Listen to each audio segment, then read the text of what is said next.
શાબ્દિક સ્વાગત કરીને પૂર્ણ કરીએ છીએ. તેમના વતી એક મહેમાનનો શાબ્દિક આમંત્રણ આપીએ છીએ.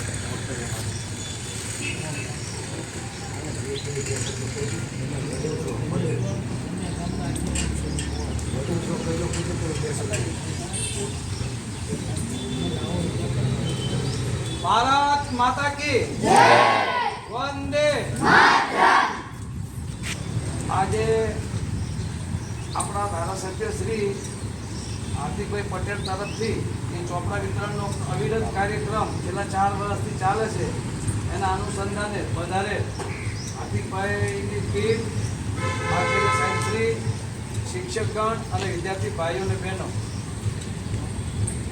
આ ચોપડા વિતરણનો અર્થ એવો થાય છે કે ગામડાના ગરીબ લોકોના છોકરાઓ માવતર જેને મજૂરી કરીને ભણાવે છે એવા લોકો માટે આ એક મદદરૂપ કાર્ય છે.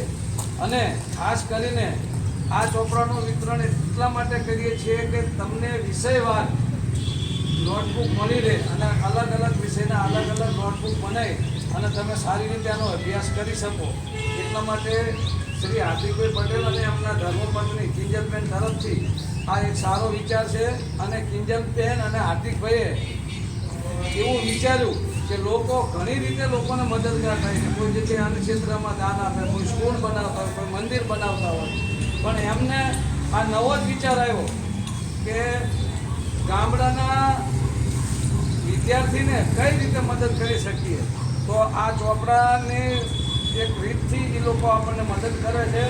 અને આ મદદ વિરમગામ વિધાનસભાના સમગ્ર એરિયામાં પેત્રોદ, માંડલ, વિરમગામ, નળકાંઠા બધાય ગામની પ્રાથમિક શાળા અને હાઈસ્કૂલ ટોટલ વિદ્યાર્થીને બધાને વિષયવાર પહેલાં ધોરણમાં આટલા જોઈએ, આંગણવાડી બાલવાટિકામાં આટલા જોઈએ, ચોથામાં આટલા ચોપડા જોઈએ, એ રીતે સરવાળો મારી અને આપણને તો 2 કે 5 જ ચોપડા મળવાના છે. પણ આખી વિધાનસભાના વિસ્તારમાં જુઓ તો હજારોની સંખ્યામાં આ ચોપડાની મદદ થાય છે.